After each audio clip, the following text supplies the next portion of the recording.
This episode is brought to you by Redfin. You're listening to a podcast, which means you're probably multitasking. Maybe even scrolling home listings on Redfin, saving homes without expecting to get them. But Redfin isn't just built for endless browsing. It's built to help you find and own a home. With agents who close twice as many deals, when you find the one, you've got a real shot at getting it. Get started at redfin.com. Own the dream. Metalheads, sharpen your horns. Every Monday, Metal Mondays from Metal Blade Records storms onto bravewords.com with a brand new interactive audio trivia battle. Test your metal knowledge, crush the questions, climb the leaderboard, win prizes, earn bragging rights loud enough to rattle the crypt. Think you know Slayer, Cannibal Corpse, Gwar, Merciful Fate, and the deep cuts hiding in the Metal Blade vault? Then prove it. Head to bravewords.com every Monday and play Metal Mondays. Say it loud, score it high, rule the leaderboard. Metal Mondays, now on bravewords.com. Hey, we're The Warning! And you're listening to The Hook Rocks with Jay Scott. Keep rocking, everybody! Woo!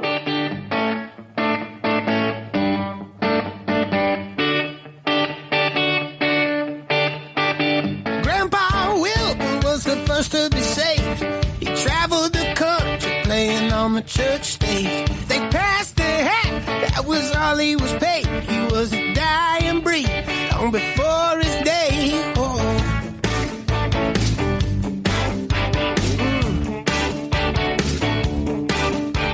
The lights came up and he brought him to tears. They run the aisle, talking tongues and they cheat. They asked him how he did it, his response was the same. There was a little voice inside that kept on calling his name. It said, give him 3 calls in the Holy Ghost. They started moving and shaking on the floor. Don't let up when they start to sweat. They'll be dancing all night long in revival. Yes, now watch them dance. Won't it dance? Now Will was down in the path that he charted. It's up to me to carry on what it's Hey everyone, welcome back to another edition of the Hook Rocks, the Ultimate Rock Community Podcast. I'm excited about this episode, going to get into it in a little bit. Before I begin, I always mention we are part of the Pantheon Podcast Network, a great network of music-related podcasts, something for everybody, every fan of different genres, different types of podcasts that people find interesting. And, you know, we've got a almost famous movie clip where it discusses every scene in the movie Almost Famous. So if that floats your boat, go check that out, as well as my friends Tom and Zeus in the Shout Out Loudcast and Everyone Kiss podcast, Martin Popoff, the rock historian, Baco from Cobras and Fire, Ron and Esty, Vinny Appice, and Carmen Apice on the Hangin' and Bangin' podcast, as well as Mistress Carrie in Boston. So check all those out. Follow them on Twitter at Pantheon Pods, as well as Facebook, and then check out their website, pantheonpodcast.com. You can check out The Hook Rocks wherever you do podcasts on every platform, as well as Twitter at The Hook Rocks and on Facebook. Don't forget to write us a review.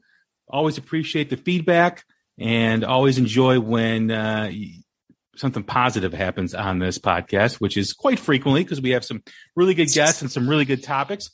Check out some of our latest episodes with Scott Gorham from Thin Lizzy, the legendary guitar player, talks about putting the band back together, or what's with him and paying tribute to the band Thin Lizzy later this year. So check that out. Check out some of our new music spotlights with The Warning, Georgia Thunderbolts, and Joyous Wolf. So I know you'll all enjoy that as well. And don't forget to check out our year-end celebration, which we talked about the great albums of 2021, the top 30 with some guest contributions, almost 6 hours of conversation, and 160 albums, all new from legacy artists, emerging bands, and unknowns. So go check that out. If you're a music geek, music nerd, you will definitely enjoy it. Like I said, I'm excited about this episode because, in my opinion, the band that we are going to be talking with today is one of the faces of emerging rock right now. And their last album, Community In, definitely resonated with me. Actually, I discovered them because my son asked for that album for Christmas, and I had no idea who Goodbye June was. I'm like, Goodbye June, all right, I'll order it for you. So I got it, and about 2 days after Christmas, we're driving, and he puts it in the car, and I'm like, who is this again? These guys are really good, and became a fan instantly. So I always have to credit my now 17-year-old son for exposing this to this great rock band from Nashville, Tennessee. We're going to talk about their story. We're going to talk about their new album, See Where the Night Goes. The band is Goodbye June, and I'd like to welcome in Tyler, Landon, and Brandon. What's happening, guys? What's going on? What's happening, Jay? Not too much, just chilling. Happy to have you guys on. Thanks for doing this. Can't wait to dissect the album and talk about the songs. This album, Tyler was on early 2021 talking about it, so we're going to get into it and discuss all things new album. But before we begin, we got to do a quick Landon and Brandon first-time guest, because every time we do have a first-time guest, we always ask what hooked them on rock and roll. It's the same first question. So just like every rock song has a hook that sucks you in, every rock fan has a moment, whether it's a song, a band, an album, or performance that hooked them on rock and roll. What was it for you guys? This is Brandon. I would say for me, it was actually a movie. It was a movie called That Thing You Do. Tom Hanks, Liv Tyler were the two biggest stars in that movie. But I remember watching that movie when I was about 12 years old, and it just struck a chord in me that that's something that I could do with my life. And the next day after I watched that movie, I went to school and talked to my buddies, like, guys, let's form a band, and we formed a little band, and we did little like songs like Nirvana covers and Bush covers at break time at school. And yeah, that was my first like big moment for me when I was like, yeah, this is what I'm going to do with my life. After I watched that movie, That Thing You Do. Lando, what's yours? Oh yeah. Hey, it's Landon. I have a lot of, I think I gradually grew into rock and roll, but I think the thing that probably, I don't know. I got this, I had this buddy, his dad owned an auction, and I got this Beatles record, and just hearing it was like live recordings and like B-side stuff all in this like 4-disc set. And just hearing like these girls scream, and then like them playing songs that I knew and I didn't know who they were when I was like a really young kid. Probably that rock and roll. I'd say that for sure. The movie That Thing You Do, didn't the guy from Fountains of Wayne who passed during COVID write the music for that? That's a great question. And honestly, I don't know that. I wish I did. I should know that, but I don't. I'm not for sure who wrote that music, but it's incredible. It really is. Yeah. No, I think he also wrote Stacy's mom as well. I think. Okay. Nice. Well, that makes sense. That makes sense. What was that? Bowling for Soup, right? No, well, it wasn't Bowling. I think it was Fountains of Wayne, the band. Bowling for Soup is a great band too, as well. Yeah, for sure. Yeah. Fountains of Wayne. They all run together. Yeah, they do. Sometimes. Not in a bad way. I'm just saying, like, that's a long time ago, is what I'm saying. Right. So as far as the moment you guys wanted to be in a band and get up on stage, what was that like for you? What was that experience? Wow. I mean, the first time we want to get on stage, I mean, like we grew up in the church. I mean, we were put on stage as kids.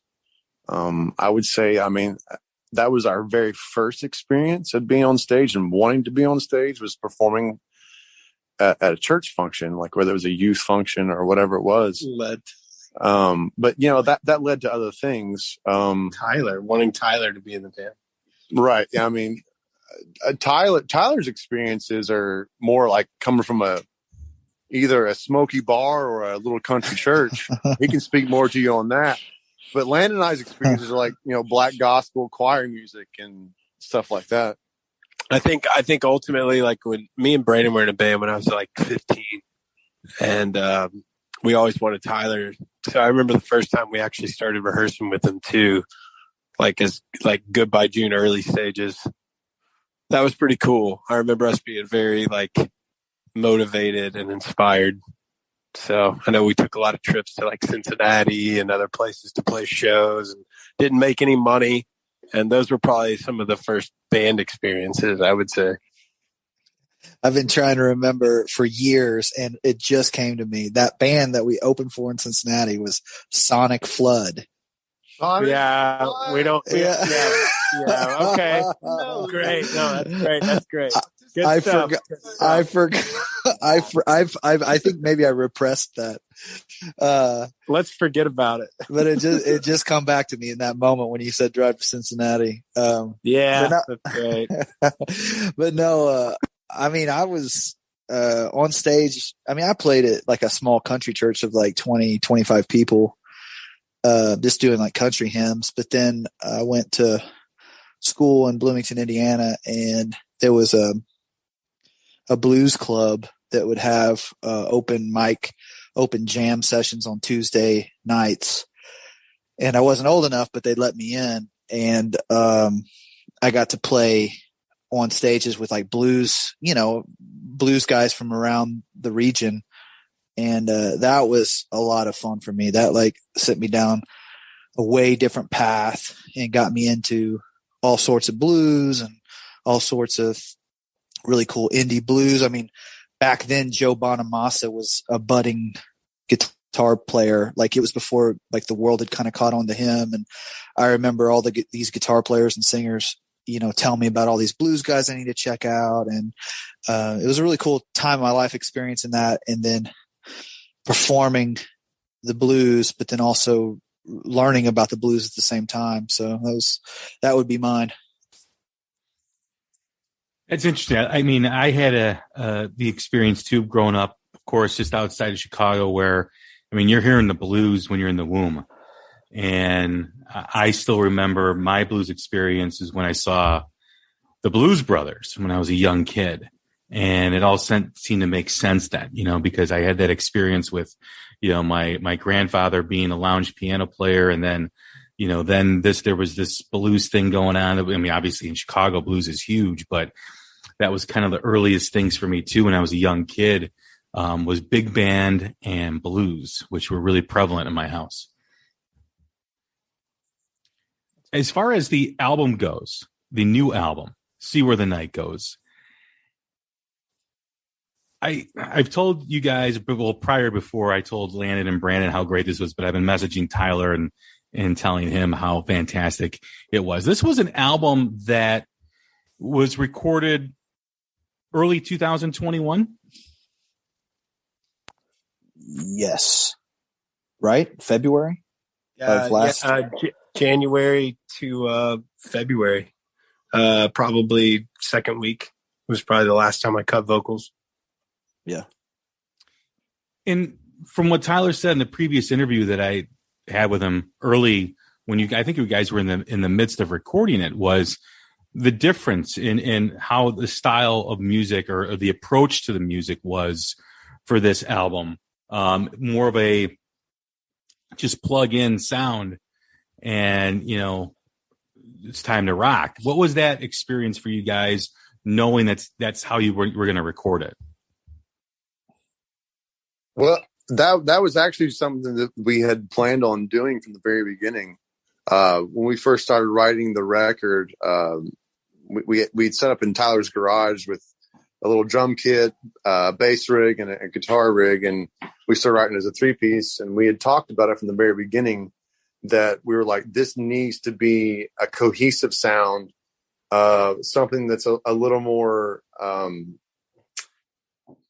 easier to approach.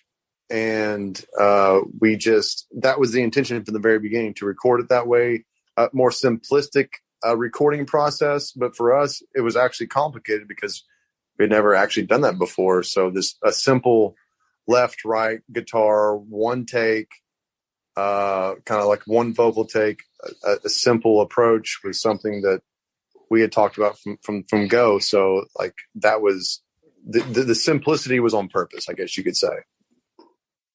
I think we were hitting some really cool things and writing some really cool things and making some cool music in the garage with just the three of us. And I think that stripped down approach to the writing process, I think it carried into the recording process, because it was like, man, the stuff that we were writing sounded great in the garage, you know?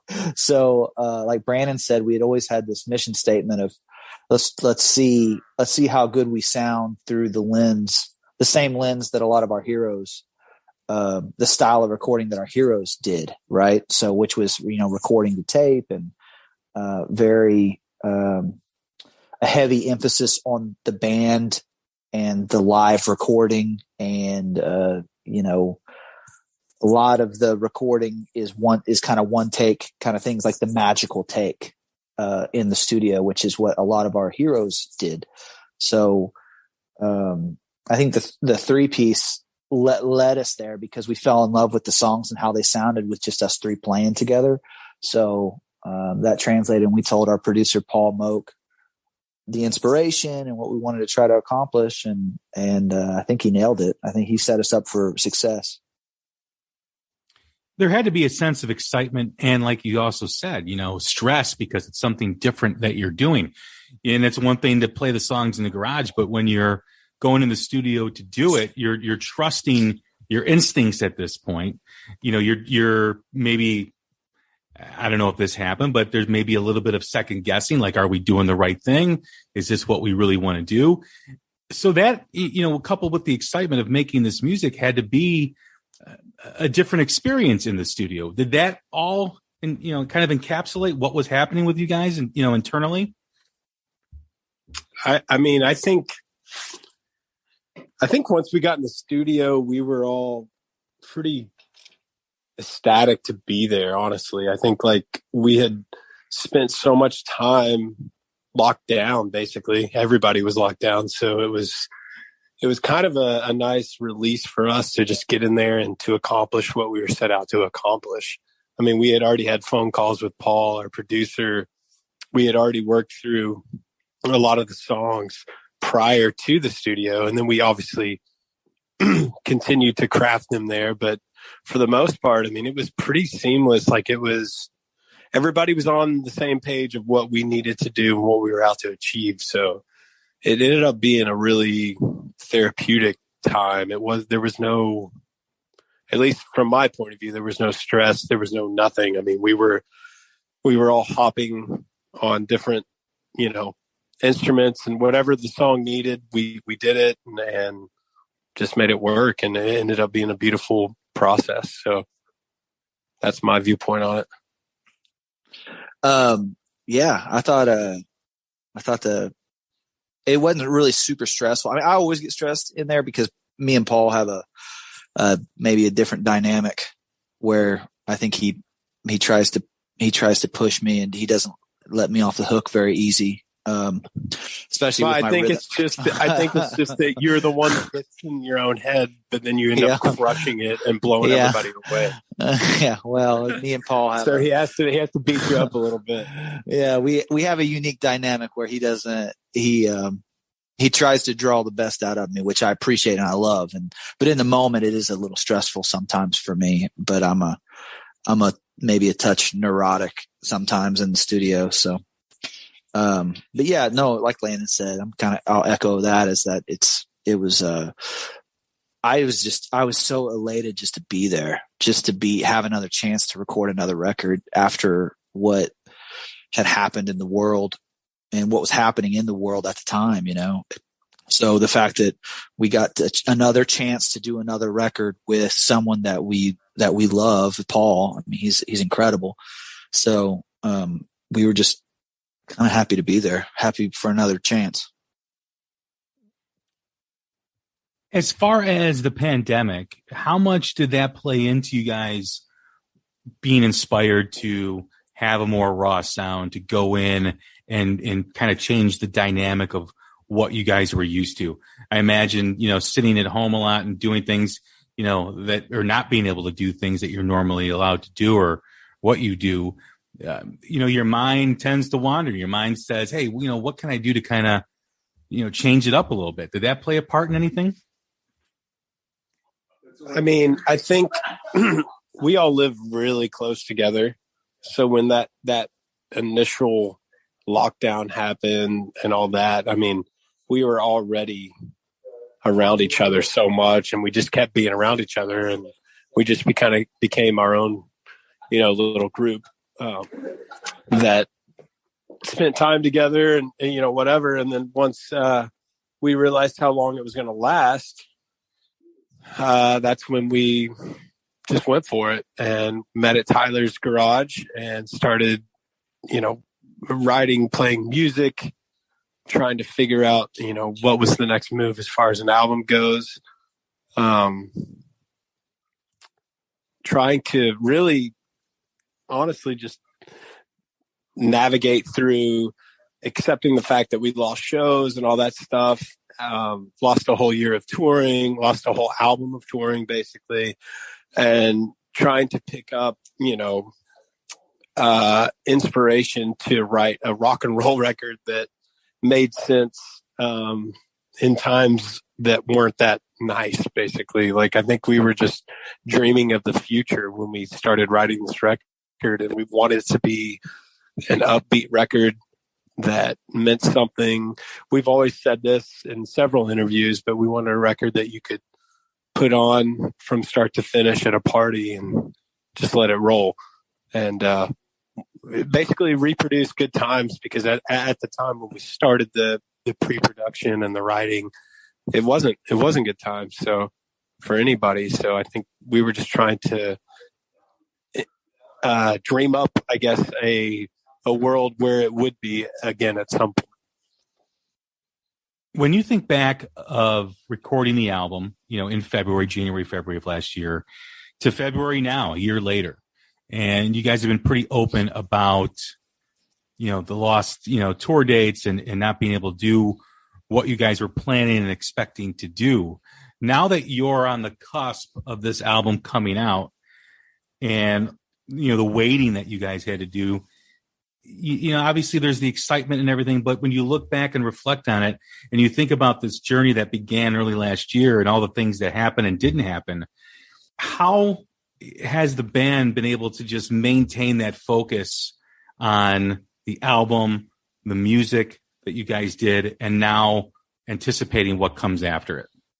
I mean, I think it was a challenge to maintain focus. I think, it was a challenge just to stay the course, because it's been a long time since we cut that record, over a year, or right at a year, and keeping the momentum and the excitement up about it. And, but what's funny is there was a little bit of a lull, I think maybe call it 6 months ago. And then now there's been this continuous excitement of, oh my God, this thing's about ready to come out. This record that, we did over a year ago that we all loved, a year ago, the last day in the studio, we're high-fiving with our producer and having a great time and, really excited about it. And then there's this long lull of, when we're going to put it out. So, it's been a little hard to maintain it, but what's funny is the last couple months, as we've been releasing these lead-off singles, the excitement around it. And, we just found out today that there was that 3 chords. One of the lead-up singles is one of the most played songs at a major radio station in UK. So it's like we're getting that kind of news, and we're getting these wonderful interviews, and we're getting it's building the excitement back up within us. And I know me personally, I'm really ready to get out and tour this record. So I think it's going to be a big release. I texted you last night and I was like, my son's trying to learn 3 chords right now. So I'm sitting there and I'm hearing him jam and play it, start over, play it, start over. He was having a good old time. So how's he doing with it? It's not too bad, is it? No, he's doing good with it. He's doing good. And then he thinks for whatever reason that I don't hear him playing. So then he comes to wherever I'm at. Dad, did you hear what I was playing? I'm like, oh yeah. How could I? I had your amp all the way up. I've heard him play Dirty Honey song. So if he can play a Dirty Honey song, he can play 3 chords for sure. Yeah, no, he's excited about it too as well. How did you guys stay connected with this music for a year? You know, I mean, because you're writing the music, you're writing the lyrics, you record it, you put it down, and now you guys had to wait. And obviously, a lot of bands have had to wait over the past year. But how did you guys maintain that connection with the music? Man, that's for me, and I think Tyler and Brandon would agree, it's something that you kind of have to do at times anyways, where you're waiting on your music to come out. And this was just one of those moments where it was more beautiful and more worth the wait than normal, because there's always a wait. And I think this was just even that much more beautiful, having to sorry, I'm walking around a studio right now. I'm trying to get a quiet spot. But yeah, just like going through what we went through with the lockdown, everybody going through all these changes and different things, and everything shifting from a business standpoint, from a lifestyle standpoint. I mean, it's I don't think it affected us that much at all, honestly. I think our previous records had more weight on them as far as, WEI, as far as like actually waiting on it. This was like slowly releasing singles, music videos. I think it was more of a therapeutic, beautiful process for us, because we've been,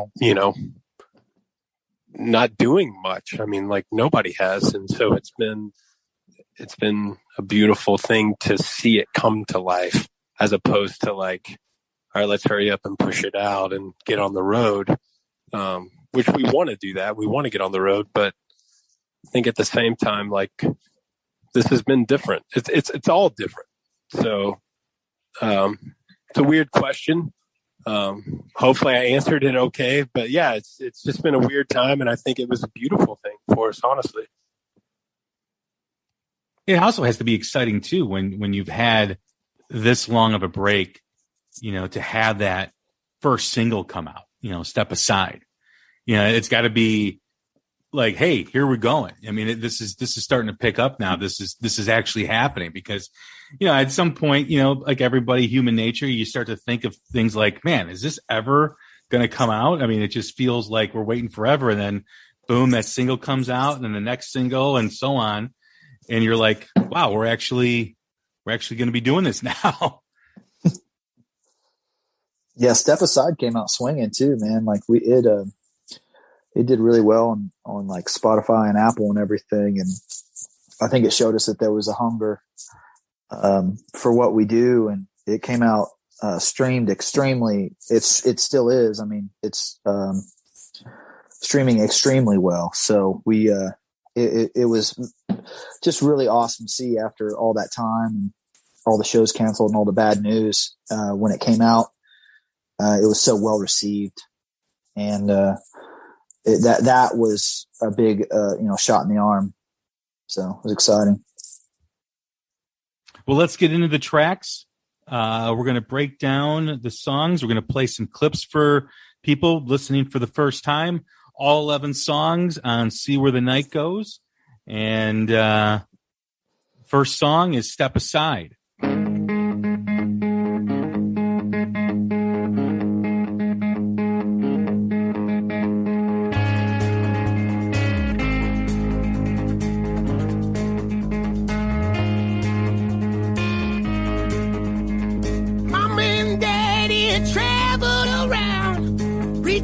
Teaching the gospel, we settled down in a shitty town, a broken home and a Bible.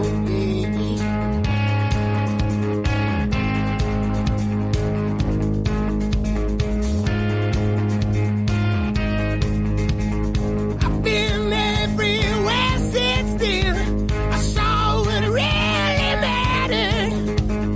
Now when I look back on all that pain, it brings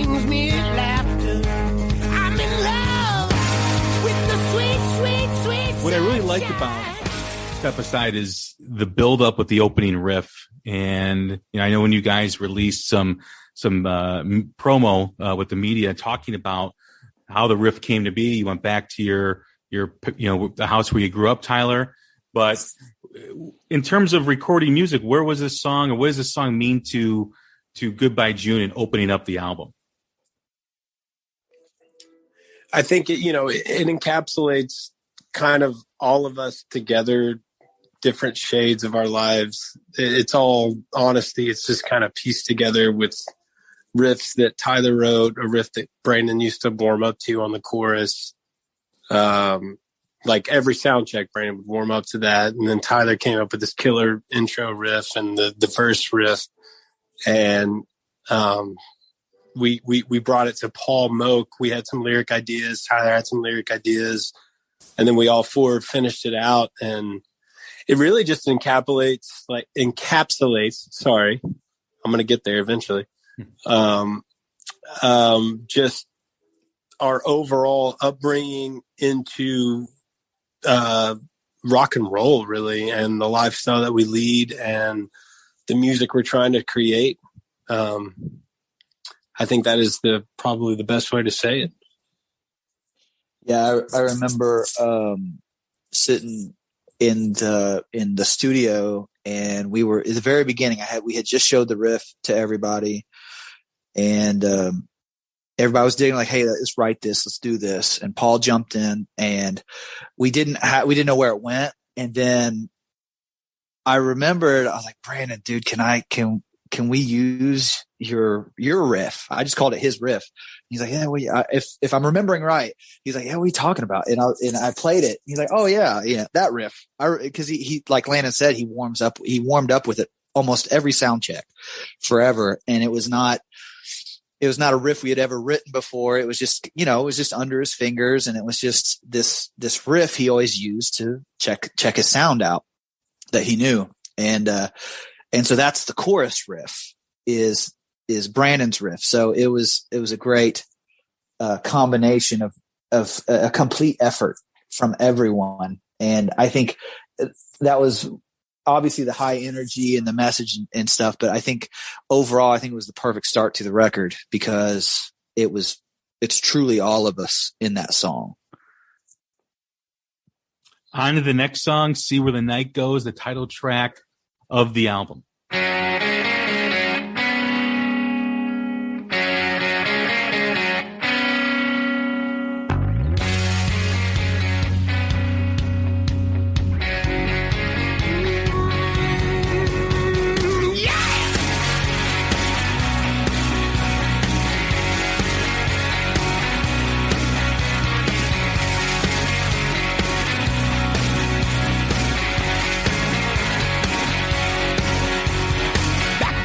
Truck down in New Orleans, I saw the craziest shit that I ever seen.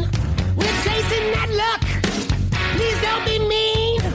Hopping on the ship when the night time leaves, oh yeah. Oh yeah.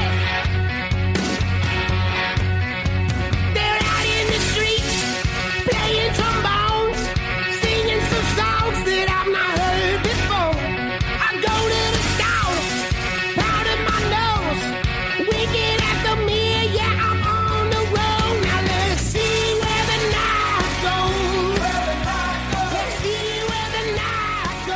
What I really like about this song, when I heard it for the first time, for those of you who've been to New Orleans will understand what I'm saying, but when I'm listening to this and hearing the music, you can smell New Orleans.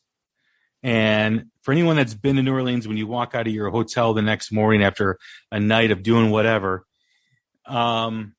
wherever the night went the night before, you immediately see the effects of that night when you go for breakfast or you start to begin your day in New Orleans. And I thought that's very unique and a great feel of that song.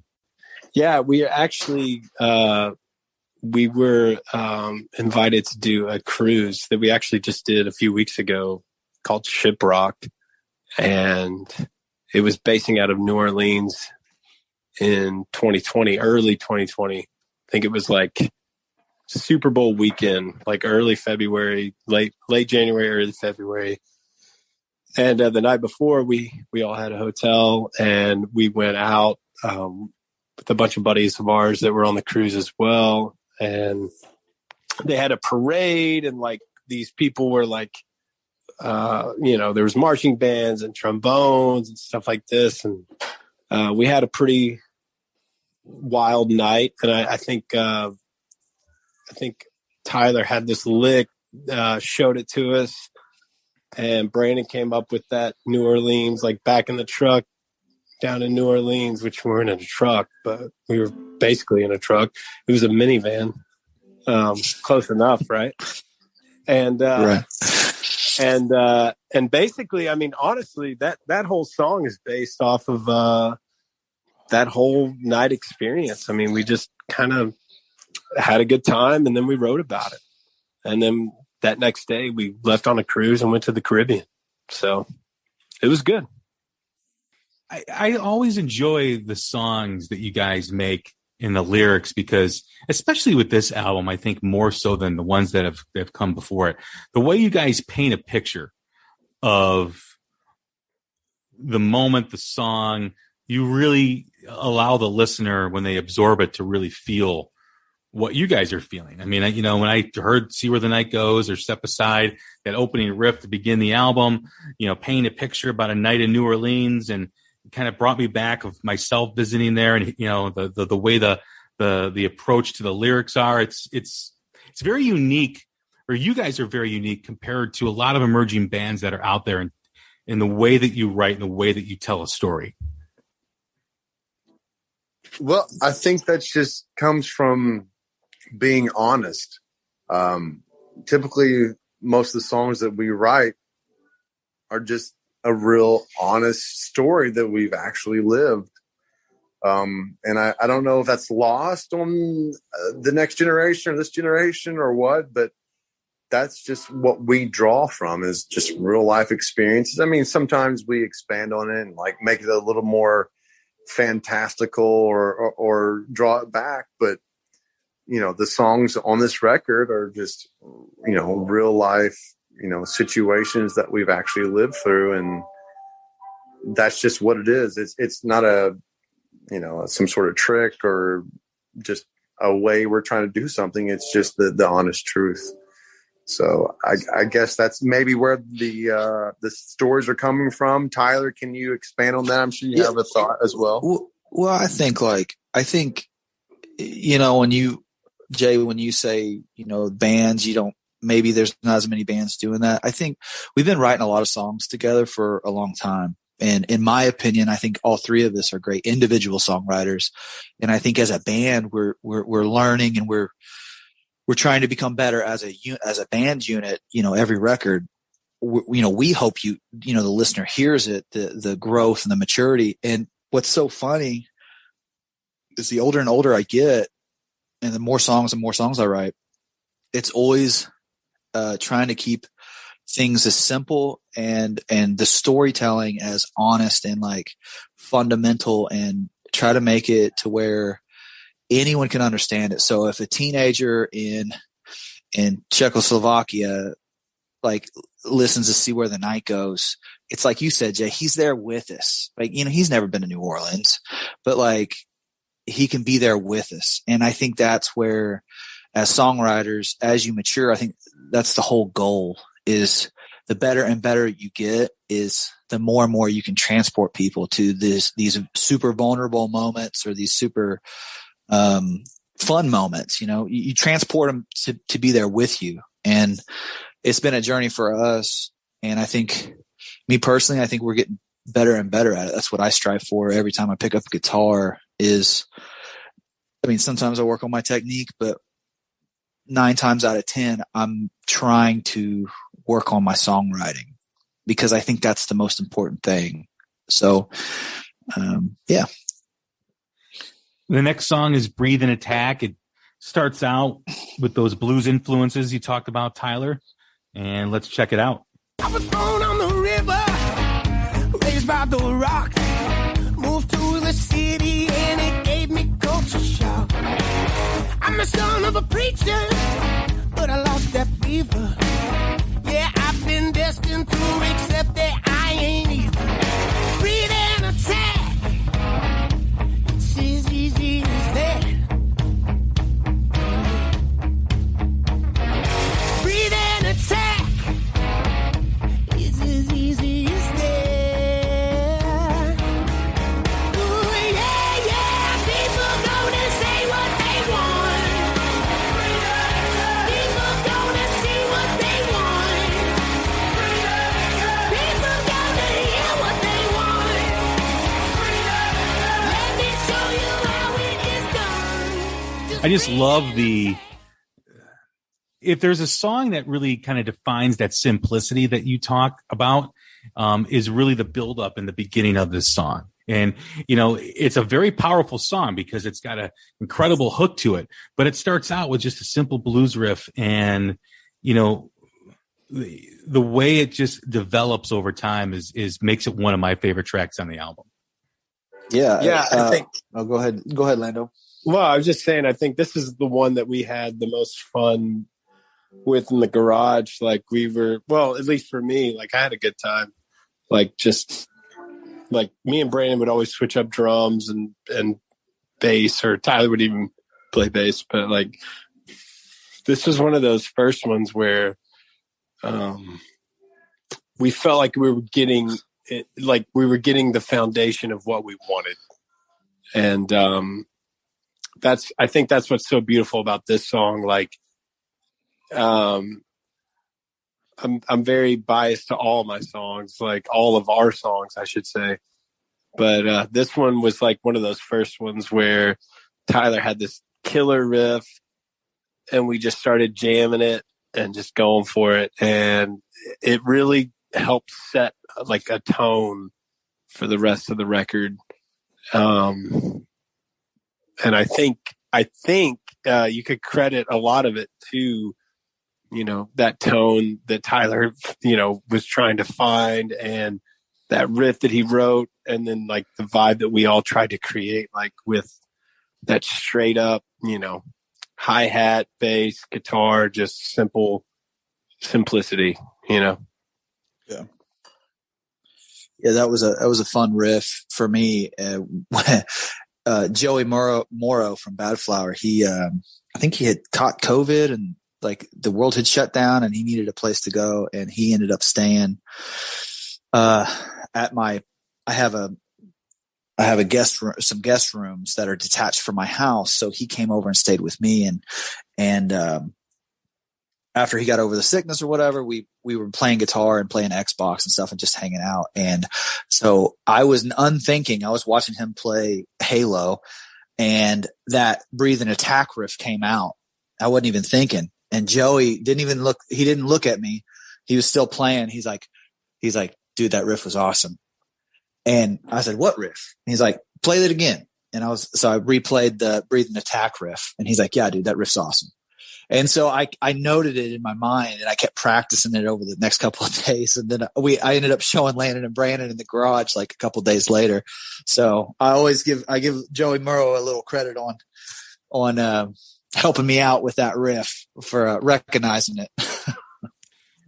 I like because when you guys talked in the beginning of the interview about the simplicity and, just of recording the album, I think this song really defines that because it's a very simple song, but it's also very powerful. It has like this balance throughout the whole song that makes it really stand out and unique for, from the album. The next song is Take a Ride, and let's give it a listen.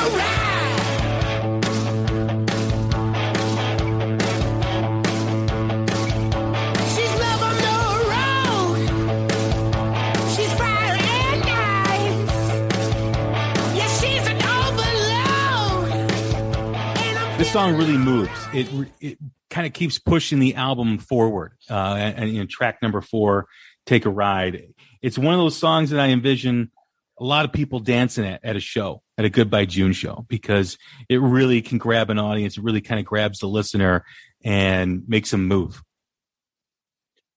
Yeah, that track, I had been working on some music, and I had been listening to a lot of actually Van Halen. I had just come up with this progression, and that I thought was moving to me. And I remember we went to the studio one day while we were tracking the record, and we were sitting down to show, like, all of our different riffs, different song ideas, and it came to me, and I had the lick for that song, and our producer Paul was like, "Yeah, that's it. Let's start with that today." And we started working on Take a Ride. And she's a motorcycle rider. And yeah, well, it was actually interesting. Yeah, Paul Moak, he drives a motorcycle, so yeah, Take a Ride. Obviously probably hit home with him a little bit, but yeah, that's what it started from. Is I was at home by myself, just working on something. I'd been listening to a lot of Van Halen. I was just like, this seems right. I want to show the guys, and just went to the studio, and the next thing we knew, we were writing a song. Lando. Yeah. I think it was fun for me. Like, it was a different vocal approach for me, as opposed to previous records, and like even this current record. Like, it was a little bit different, along with a few other songs. But this one was kind of in its own genre of how you like drag your voice, and like how you hold these certain melodies. Like, it's just moving constantly, and it's a workout. So. I remember writing it. We wrote that with Paul, I believe. And, it just all fell into place. And I think that's going to be like a fun live one to play. I don't think we've even played that live yet. So, looking forward to doing that. The next track is the beautiful song, What I Need. Just a fantastic arrangement, fantastic song. Again, I love the way this album keeps unfolding, right? Because you start out with Step Aside, which is the build up, and See Where the Night Goes is kind of sets the tone for what is to come. And then Breathe and Attack is just this power song that moves it forward to Take a Ride, and then slow things down a bit with the ballad, What I Need. Something inside is rising, and I can't hide it. It just occurred to me. Couldn't ever really seem to find it. I was blinded by what I was told to be. I tried to rule the world with guilty hands. I tried to make amends. I tried to live that life the best that I could, but it's so hard to love yourself when you don't think that you should. So I'll give myself some peace. Something's come over me. We were actually out in LA with our buddy Scott Stevens. He's a producer, a writer, and we've done some work with him in the past. And this was the only song really that was not new to this record. This was actually a few years older, one that we had written a few years back. And we went to Scott's studio in LA in Mount Washington, and he kind of had this vibe. He had this piano vibe. He kind of showed us, like, here's what I'm kind of thinking. And I know, like, we all like connected to it in our own way. Like, we had all had our own like things that we had been through, and I know him as well. And I think we all just kind of found that level of, this is what we need to write about. Like, finding yourself and finding who you are and finding peace with what that is. And it just sort of fell into place. It's one of those songs that's hard to explain because we weren't planning on it. And we don't plan a lot, but at the same time, you want to write a rocker, you want to write an upbeat.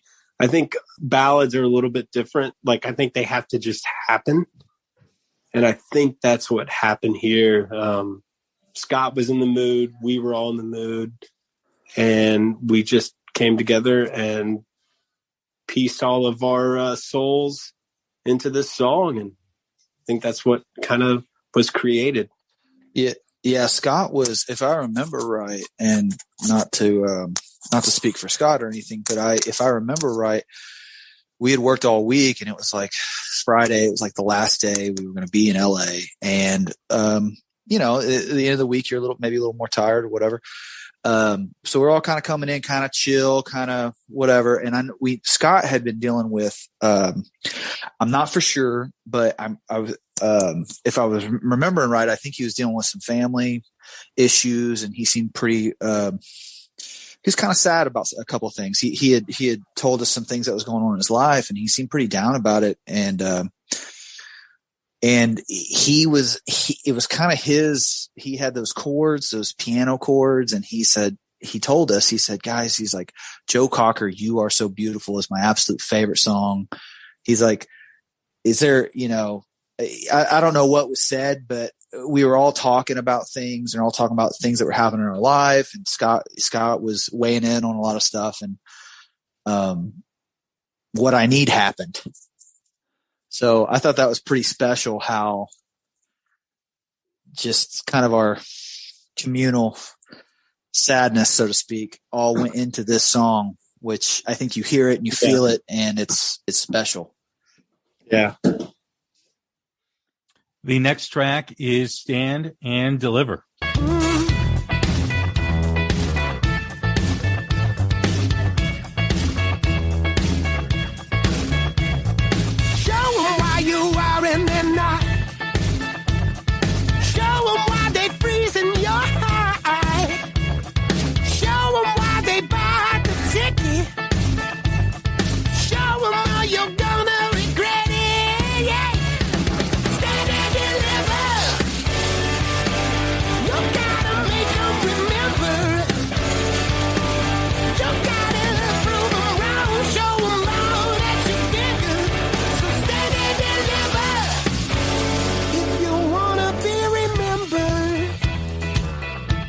What I like about this too, again, I keep talking about this, is just how each song individually and also the way they kind of connect with each other is the opening riff, the build up.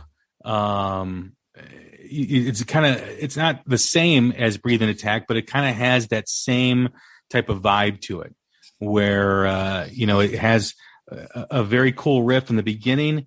And then it's kind of like a locomotive. It just gets on the track and just keeps going. No, Tyler came up with that cool riff at the beginning. And I remember us demoing this I think it was at my old place when we first started messing with it. And I think the lyrics just kind of came in did we write this one with Paul, Tyler? No, I'm not sure. I don't remember, to be honest. I don't think so. I don't think we did. No, I don't think we did. I think I had the first verse and then I think we all kind of wrote the second verse. And yeah, I think I had a song titled Stand and Deliver, but we didn't kind of know how it was all going to fit together, but we had the first verse, right? And then it all came together and Brandon kind of had the toughest job of the whole gig with his, you hear it, the rhythm part it's super simple, but it's incredibly difficult. So that could be a great guitar challenge for your son. Just tell him to play Brandon's part on Stand and Deliver because it's not easy. Yeah, it's fun. Straightforward. Yeah. But I remember us finishing out the song and writing some of the lyrics, and just like for me, like I think the second verse is where I kind of got more involved than anything. Was just like about how life beats you down, and that's what everybody was going through at that time. So I think it's just like it's a song for the band, but it's also a song for all of our fans and like anybody else, honestly, who needed it, really. So the next track is Baby I'm Back, which I think is my favorite song at this moment. Let's check it out. Well, maybe I'll just have one. Do I sound so nice? Third time's a charm. But the fuck that ice. Baby, I'm bad. Swinging from the chandelier. Baby, I'm bad. They kick me out here. Baby, I'm bad.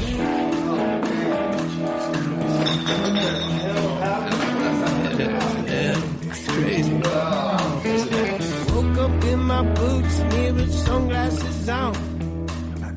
I lived with a rock band in my early 20s, and this basically triggered all my memories of living with a rock band in my early 20s.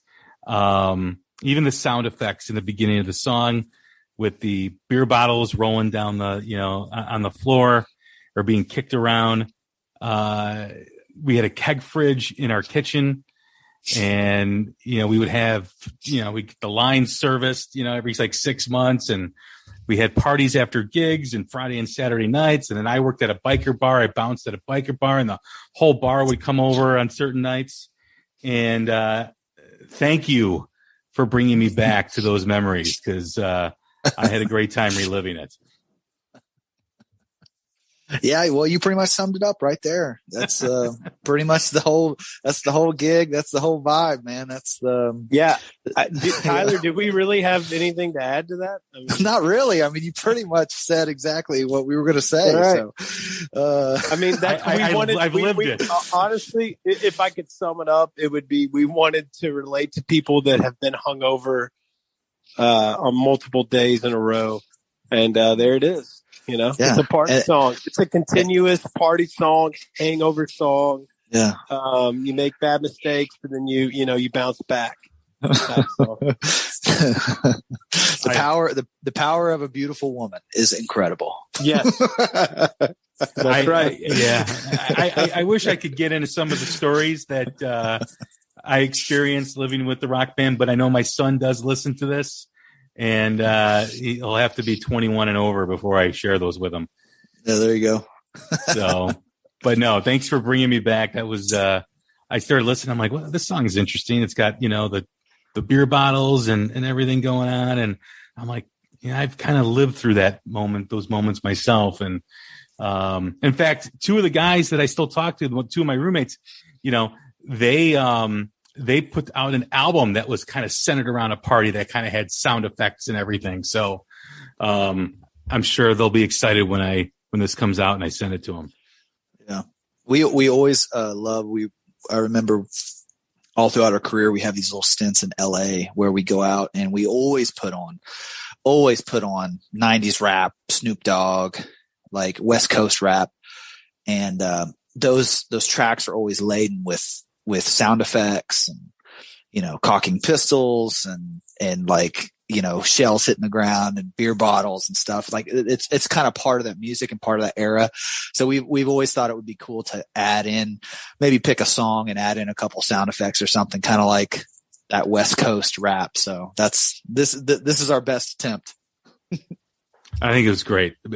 Right now it'll change, but this is my favorite song. It's been my favorite song since I first heard the album. So, fantastic job. Let's go to Everlasting Love. Let's give it a roll. Girl, where you going? I've seen you here twice before. The world, it keeps on rolling, and I never had a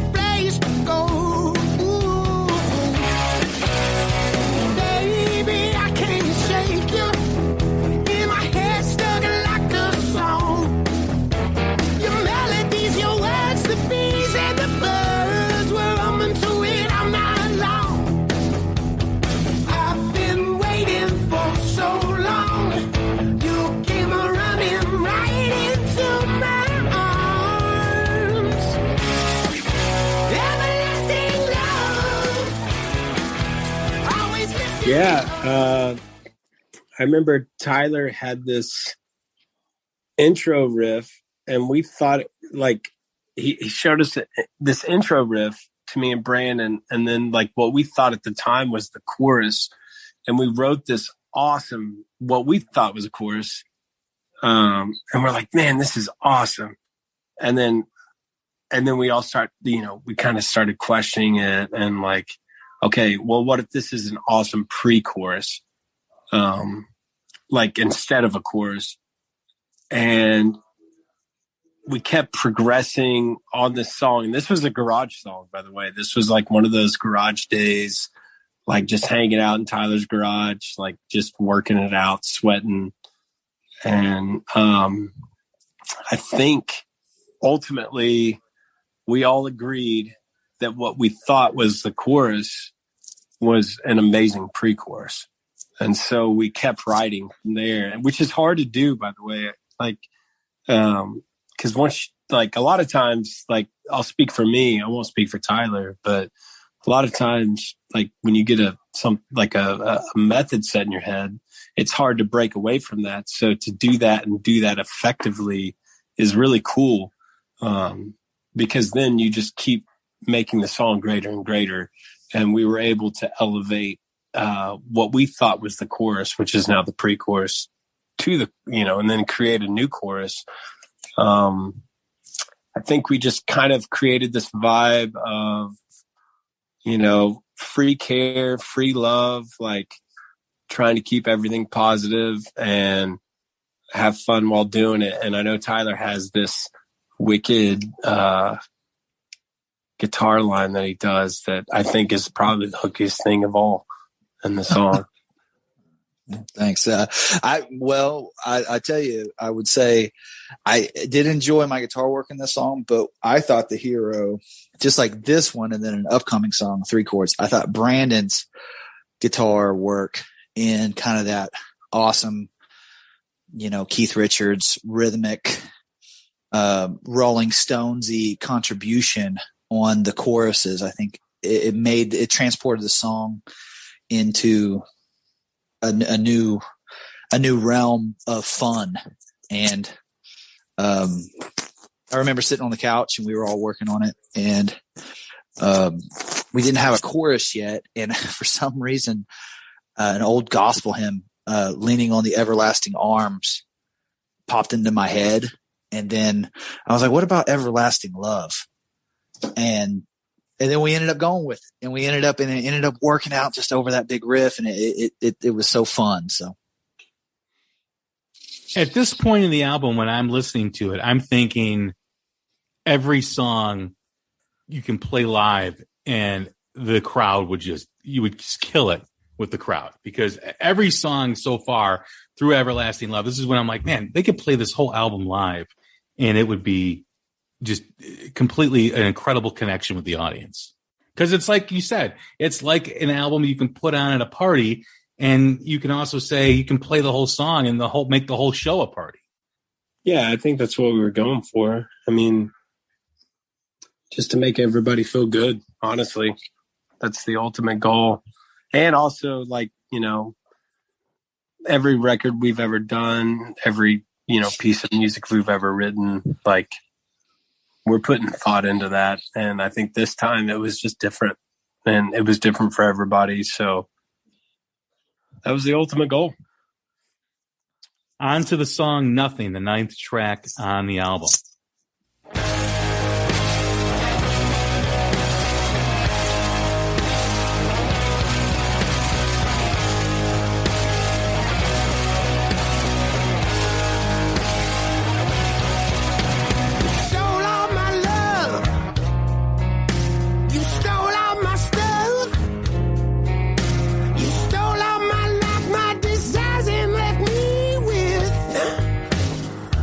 I'm just a fool. Yeah, I'm your little fool. You drag me, you beat me, and always complete me with. This song too is another cool change of pace on the album. Right after the very hooky Everlasting Love comes Nothing, How did this song come about?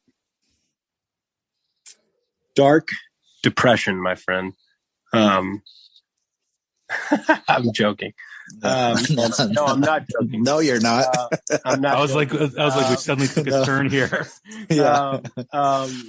Basically, I think this was me personally, just kind of over everything that was happening, personally happening in the world. Like, I was just kind of like, you know what? I want to write a song that encapsulates the anger that I'm feeling, but also that I feel like everybody's feeling in some form or fashion. Like, you know, going into this, we're talking about, 2020. This was like probably fall of 2020. This was one of the later songs written. And I don't know. I always find myself writing these songs like that. I like to encapsulate emotions, and this was one of those songs for this record, and I'm surprised it made it, but I'm glad it made it. It's a very like little more grungy, a little more White Stripes, heavy, whatever. But this was just one of those special songs that I think is going to end up being like really fun to play live. I don't think we've ever played it live yet, but we will. And yeah, it is what it is. I mean, the song kind of speaks for itself. I mean, it's pretty barren. It's pretty, self-explanatory. Yeah. I remember going in the studio and sitting down, and you were, if I remember right, you were in the middle of the studio, and we were all looking at each other as a lull in the day.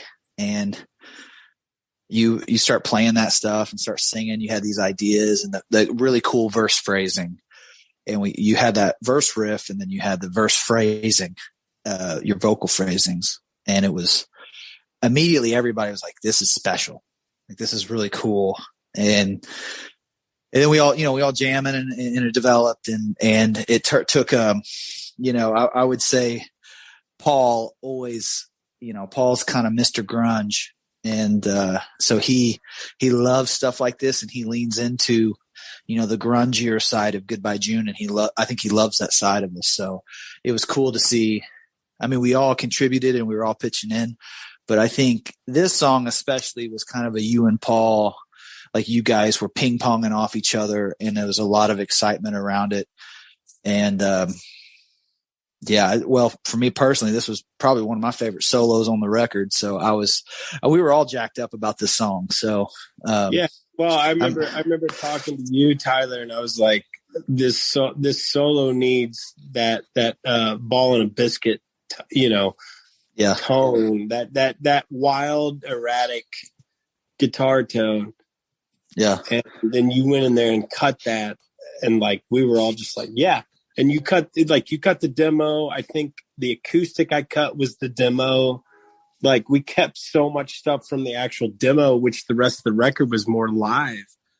Like, this was actually more demo stuff, because like that demo was so raw and perfect. Right. Yeah. We captured like 90% of what we wanted during the demo than we did actually recording, which was really interesting.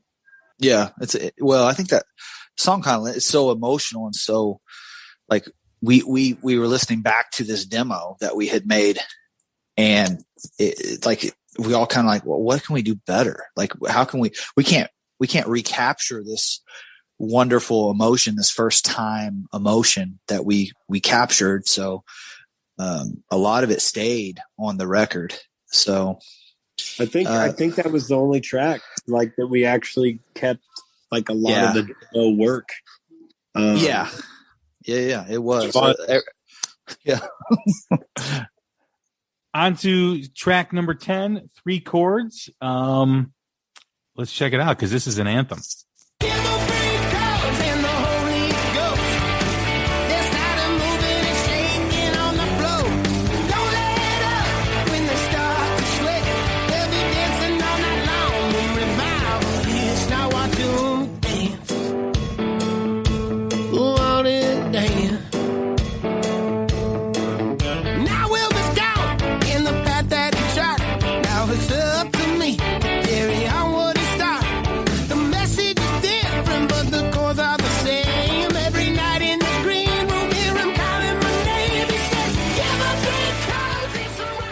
when I kind of reflect on the album, to me, it's kind of like the third installment in a trilogy with number 1, Breathe and Attack, Stand and Deliver, and then 3 chords. They all kind of have that same type of movement, same type of vibe to it. They're all different. They don't, it's not like they sound the same, but they do have a common vibe to what the song is trying to do, to what the band is trying to do. And, this is kind of like the grand finale, if you will, of that trilogy that I speak about. Oh, well, thanks, man. That's a wonderful way to put it. I was on my back porch, Nashville. We were locked down, and I wanted to write a song. I thought it was a really cool concept between, I wanted to write a song about Landon, and I wanted to write a song about Landon's grandpa, Wilbur, because they were both traveling musicians. They both have cut records. Like, Wilbur recorded vinyls. He was in a gospel group, and they traveled the country. And so I felt incredibly inspired when this thought hit me, and the whole story I had come up with. I would go back on my back porch, the same spot where the initial thought hit me. I'd always go back. I sit in the same chair with my acoustic. I was weirdly superstitious about this song, and I've never been like that ever. And I always go back when I worked on it. I always go back to the same chair. I don't know why. That's just weird. But and we were, and I had written a lot of this song. I would say probably 80% of it. I had the whole premise, the 3 chords, and I was so scared to show it to like Landon and Brandon, and then eventually Paul. Because what happened was we had a record meeting, and it was basically show and tell, and we were all showing each other, showing our riffs and showing our songs, and I was super nervous. And for some reason, this song made me incredibly nervous to show and present to everybody, because we had never written anything like it. It was a little, the whole song is 3 chords, the title's 3 chords, and it literally has 3 chords in it. And, it's a song trying to weave a web, trying to run a line between Landon's grandpa and Landon. So I was writing about, in the third person, or I was writing about a third party, which I sometimes do, but it's always better to write about your own experiences. But anyway, so I just felt really inspired, and I played it, and everybody loved it. To my surprise, I thought this song was going to get cut. I did not think the song was going to make the record at all. But I think Paul saw it and Landon saw it, and everyone injected a lot of themselves into the song. Like Brandon elevated the song to make the record when he did that wonderful kind of Rolling Stones style riff alongside me, like when the verses kick in.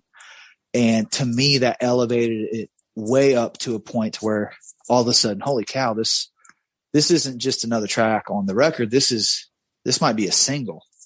So, and then as it developed in the life of the song, like we showed it to our record label, and they fell in love with it. To my surprise, I think to all of our surprises, we just thought it was a wonderful story song, which is why we wanted to put it on the record. So, but they fell in love with it and wanted to push it out. And we ended up making a music video for it. So, it turned out to be a special song on this record, which was never the intent, but sometimes things kind of stand up and raise their hand and say, "Hey, I'm here. I'm ready to party." And you just pick those songs, the songs just stand up and tell you, Yeah, no, I love, the beginning riff. It's again a very bluesy influenced riff. It hit me when I first heard it. And like I said, when I've gone back and listened to the whole album, and I listened to those 2 other songs that I mentioned, this is just a great way to put a button on those 3 songs because they kind of all have that, it's very similar but different, and they just have a very cool vibe to it. And what I do like about this is I do want to recognize the lyrics because, again, painting a picture, there's a story, and I've told you this, that, you guys have a great way of presenting not only the story of each song, but also, the way you speak of how the band began. And, whether it's, the first interview you ever did on the Hook Rocks with me, or the promo video that you guys did, it really does connect with people because, with the music you write and the way the band is, it always stays beautiful with it. Right. I mean, even, the albums before this album, I think, reaches a new height of that. I mean, I think it really is out of the stratosphere, but, this is one of the songs then that will define, I think, Goodbye June when people talk about you guys years from now. Oh, well, it's so funny. I would have never in 100 years thought that. Like when we were listening back to the record, we all loved this song, and 3 Chords had to make it because it was so sentimental. But it's funny. It's like when you're recording music and you're recording records that you love and you're passionate about, I feel like sometimes artists, or at least I'll just speak for myself, artists are so close to, it's like standing, an inch away from a skyscraper, and you don't realize how tall the building is when you're that close to it. You have to be away from it. Your perspective needs to change. And I feel like that's kind of how this song was we just thought it was a good song.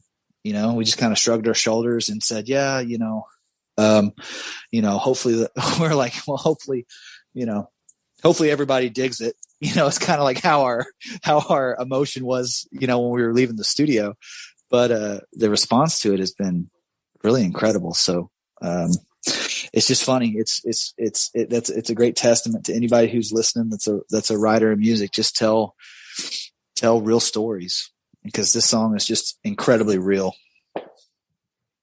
Absolutely. And the album ends with the song Black. And let's check this one out. Oh yeah.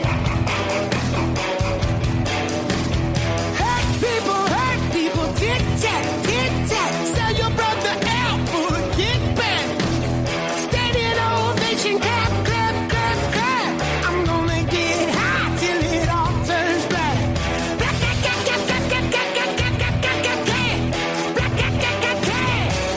Till it all turns black.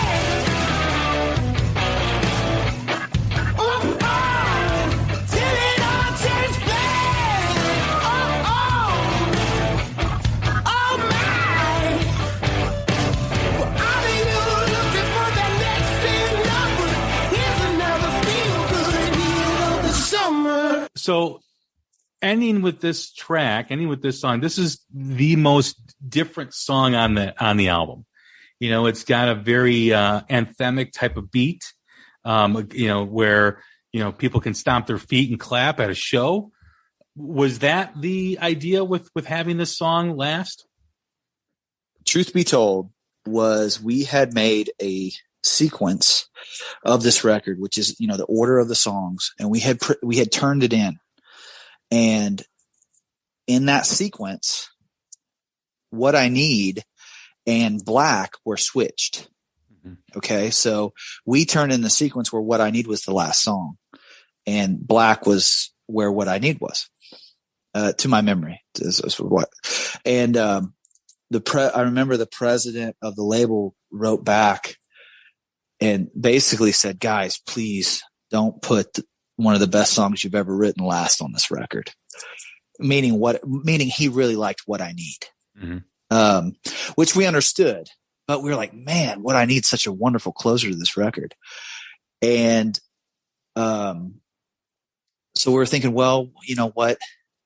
And he suggested, he said, just think about it. He's like, what do you guys think about putting Black last? Because of the line, of the chorus, the last line of the chorus, here's your feel good hit of the summer. And we kind of fell in love with that idea. So it was a great suggestion from our label. And so that was the reason why we ended up putting it last, is because we felt like it was an exclamation point. We felt like it's dark, it's moody.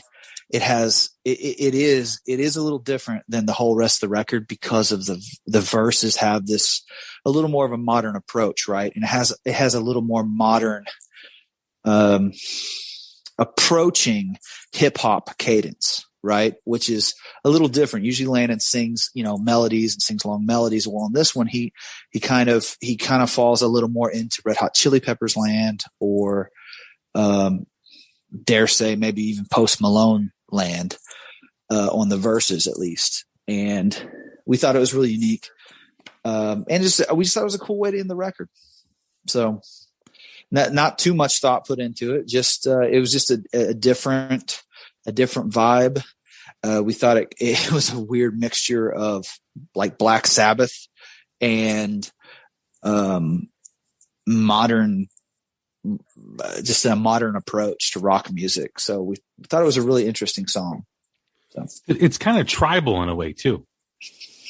Well, I think that's Paul and Brandon and Landon kind of working together to create, not to make it fit is not right. But so Paul heard this and he's like, hey man, he's like, what do you guys think about taking a little bit of a Billy Squier approach to, I can't even think, the Stroke. He brought up the Stroke. And so we listened to the song. We're like, all right, that's a unique approach, right? Because we had a whole different vibe to it, right? So then we kind of put it through this lens of Paul's suggestion, and Paul made his studio tweaks and different things. And then what you hear is that stompy, rhythmic, clappy thing that happened, which I think the rhythm of this song makes it fit with the rest of the record. I think the lyric content is a little, it's an outlier, but I still think it all fits. I mean, I think I love this song, and this was probably Paul's favorite, our producer's favorite. He's like, you guys have to put this song on the record. We're like, okay, we're going to make you, we'll do it. We'll do it for you, Paul. I think it's a great closer. I think it's a great way to end the record. I mean, this album really is a collection of great songs that provides the listener to not only great lyrics, but the ability to visually listen as well. Because with a lot of these songs and a lot of the lyrics, your mind goes to images. At least I did when I listened to it. And yeah, I think we all do that when we listen to a song. I think there's always a context of, when you hear something, you have an image of what they're saying, but I don't know if it's ever as defined as this, because of the way the lyrics are presented, the way the music kind of surrounds those lyrics, and they're both intertwined with the song. I just think it's an incredible record. And like I've told you, man, this album is just kick ass. It's going to be huge, man. Well, thanks. I could have spent the last hour and a half just telling you, dude, this is awesome. Dude, it's so good. It is great. I got the text chain. I got written reminders from you. Yeah. Well, I know, the guys had to hop off the call towards the end there, but they were in a co-write, that kind of popped up. So, I know they loved being on the Hook Rocks, and, I always love coming on this podcast. You're one of my favorite podcasters. So, I'm just glad that you took such an interest in the record, and I'm glad that, you give us this platform to do a long form discussion and have a little fun and talk about music and tell stories. And I think it's really, really a cool way for your listeners and our fans to connect closer to the music. That's what it's really all about, right? Is our own personal connection to the music. And, instantly when I heard it and when I really started deep dive, because, you listen to it first, you're just listening, and then you give it the car test, which, by the way, anyone listening, this does pass it with flying colors. You always know a great rock album when it sounds awesome in your car. And then when you really start to listen and hone in on the lyrics and you start to really kind of get it, that's when the album really becomes special. I still remember when I think I texted you, I was coming over a hill, coming back from dropping my son off, and it was right at dusk. And it was, one of those winter nights, or I think it was before winter started. I think it was some point in December, where the colors are just absolutely incredible in the sky. It's got purples and reds and different shades of reds and everything. And I was just coming over the hill, and the opening riff started for Step Aside, and it just hit me. It was like, wow, like this is so powerful. And I think that's when I went from me freaking like totally into this album to like having that special connection with the music. Yeah, it's been so much fun too. Like from my perspective, you brought up in this podcast a couple times, like visually, like visually connecting with the music and having pictures and things come into your head, like while you're listening to it. Like it's been a lot of fun making music videos for this record. Like we did a Western for Step Aside, which was a dream of mine come true. Like absolutely. I was so excited. And the fact that it came together, was truly a miracle. But, like just trying to connect this record with visual things has been inspiring for me and inspiring for the band. And it's just been so much fun. This record from start to finish has been so much fun. And not to say the last records haven't, but each of our records in our past has encapsulated a time in our career. Magic Valley was the beginnings. That was our first major label debut. We were out in LA all the time. Like we were these country dudes that were going to LA, and that was Magic Valley encapsulates that time in our lives. And then Community Inn was really, it was a little bit of a darker time where we had gotten dropped from said label, and we didn't know our future. We didn't know, like all we knew was we wanted to make music, and Community Inn encapsulated that time in our lives. And I think this record is really inspiring because it encapsulates, the COVID situation, but it also encapsulates us, I think, moving forward into something new and exciting. And, I'm just really proud of all the visuals, all the music, everything that we've accomplished it's just been so fun. So, this record, I think, is encapsulating a lot of fun in our lives, even though it was conceived during a very dark time. But that was, like Landon said before, that was kind of the point, is that we were in such a low spot that we wanted to make a record that made us feel better. So that's the whole premise, the whole mission statement of See Where the Night Goes is, hey, let's make a record that makes, us feel better. So we hope our listeners and our fans and your fans, and we hope anyone who checks out this record is, looks at it through that lens, and hopefully it makes your life better. Hopefully you get to party a little bit, get drunk to Baby I'm Back, or maybe you're working out, you're doing deadlifts to Breathe and Attack, or you're or you're laying in bed crying to What I Need. But hopefully it makes your life better. It's definitely an album that has something for everyone.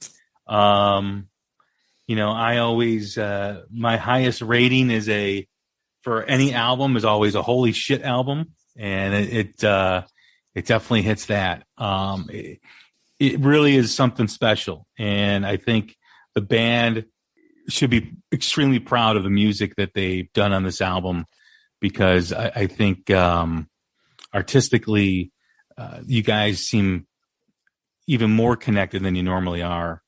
It's an album that will like we talked about in the beginning.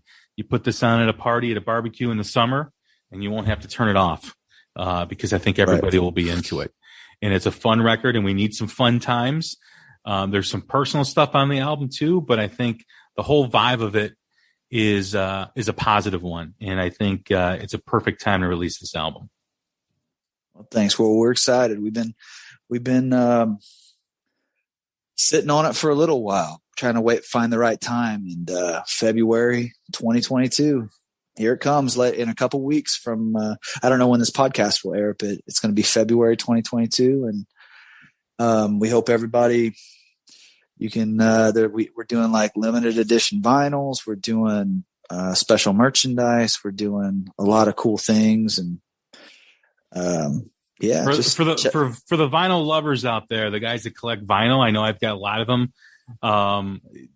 Go to Earache and see what they have. The vinyls look beautiful. They look gorgeous. They do a great job at special edition vinyl, and they do limited runs. So there might only be a couple hundred of each vinyl or something to that extent, and then it all transitions to black, just standard black vinyl. So it's kind of cool, kind of special. I personally like the white one. That's the one I'm getting sent to me. The white vinyl. I think I ordered the blue. Yeah. Well, the blue was dope too, but I thought the white was dope with all the white, everything's kind of white on white. So nice. Yeah. But yeah, man, thank you so much for having us on the podcast. And we're big fans of yours, and hopefully maybe in the future, maybe mid-touring season, we can check back in, let you know how it's going, send you some pictures, or let you know how the next record's coming along. How's what's next for you guys? I mean, what's the tour going to be? So we just booked. We're doing some shows with our friends Bad Flower in March, and then we're doing some shows with our friends in April, about a month with them, called Whiskey Myers, incredible Texas band, super inspiring guys, very DIY, just an incredible story, incredible inspiration for any young bands out there. Check them out, dig into their history. They're really a special band. They inspired me to do a lot more DIY things. And same thing with Bad Flower too. Those guys are so DIY. It's incredible. But so yeah, just going out with some of our friends to begin the year, and then I'm sure we're going to hit like I said, we just literally today, the day that this podcast was recorded, we just hit number 1 in the UK with 3 chords on one of the biggest rock stations over there. So usually what that means is that there's imminent tour dates coming for the UK. So I'm sure we'll be booking some UK things and some continental Europe things soon. I know we have some festivals lined up. So hopefully what I'm hoping is that we have a really full 2022. But so far the spring is looking pretty good. We have about 20 dates in the spring so far. So I think that number's going to go up quite a bit. So we'll see. Any news on Chicago? Chicago's always in it, man. Chicago's always in the mix. What we're struggling with is we don't know if we want to support, or we don't know if we want to go out and headline. So that's like a business decision that we're gonna be making soon with the Midwest and the South and Midwest. We do really well in. So, but like I said, Whiskey Myers and Bad Flower, we're going to be supporting those guys coming up. It's going to be a ton of fun. You can see dates on their website, on our website, and yeah, we'll be announcing stuff too. Probably by the time this podcast airs, we'll have way more dates announced. So just go to goodbyejune.com/tour. Just Google it. It all comes up pretty easy. So we consider ourselves a live band, so please come buy a ticket. We do our best to hang out with our fans after the sets, like at the merch table. So we'll sign stuff and hang out and take pictures and maybe drink a beer with you and have a good time. That sounds awesome. The new album, See Where the Night Goes, out February 18th, a week from Friday. a week from today when as this podcast airs. So check it out. Go pre-order your vinyl, your CD on Earache Records. Check out the new video for 3 chords. What I love about it is you see them actually have the chords plugged in to the amps, which is kind of the old school way. Check out their first single, Step Aside, as Tyler talked about the Western. You also have Stand and Deliver. And you also have the beautiful track on the album, as they're all beautiful, we should say. But check out What I Need. And you will definitely not be disappointed. And also, too, the title track, See Where the Night Goes. And you'll know what I'm talking about when you get to smell New Orleans when you're listening to this song. So, Tyler, thanks very much for doing this. Always a pleasure. This is the 4th time you've been on. You've now reached superstar status. Yeah, I'm a veteran. You're a veteran. Yeah. There's only like 2 or 3 other people that have been on 4 times. So, well, I'll make it 5 here in a couple of months. Hopefully, awesome. I'll make it back on. All right, man. Well, hey, thanks again for doing it. Appreciate your time, Brandon's time, Landon's time, and good luck with the new album. Okay, thanks, Jay. All right, everybody. That's Tyler Baker from Goodbye June, earlier joined by Landon and Brandon too as well. They had to run. They're in a writing session right now, but glad to have them on as long as we did. Go check out the album. I'm telling you, February 18th, See Where the Night Goes, Goodbye June. Take care of each other. We'll talk soon. Thanks.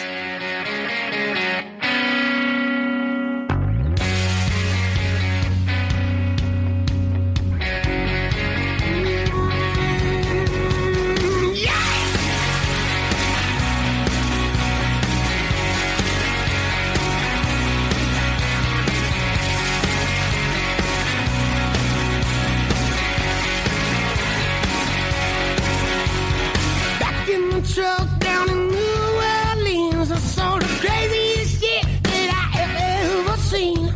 We're chasing that luck, please don't be mean. Hopping on the ship when the night time leaves, oh yeah. Oh yeah. They're out in the streets, playing trombones, singing some songs that I've not heard before.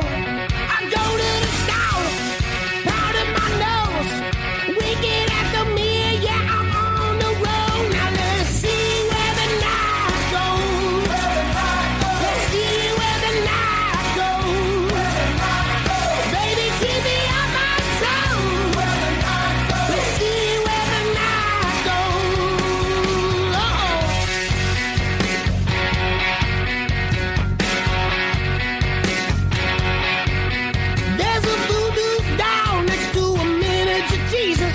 Mysterious drink on the bar and I need it. 300 Favorite Albums with James Campion. I don't think there's an album I know better front to back. I learned how to play guitar to a lot of these songs. If I could pick one record to hand someone and say this is what it feels like to be a woman, it would be this record. You know, the engineer that was recording the album for us was a novice engineer. He was really the janitor. The first half of these sessions for the album were totally improvisatory in the sense that they went into the studio and just dealt with whatever happened. There was space that was left for these listeners to kind of discover it for themselves. That they would say, yeah, my parents listened to it, but I had to build my own relationship to it. Happiness, good living, peace, love, rock and roll. I just feel like this album is such a wonderful translation of that concept. People understood they were in a world historical moment, and it felt like it was going to last forever. In fact, the infinite spaces that they explored in The Giant Now is part of what made that explosion so huge.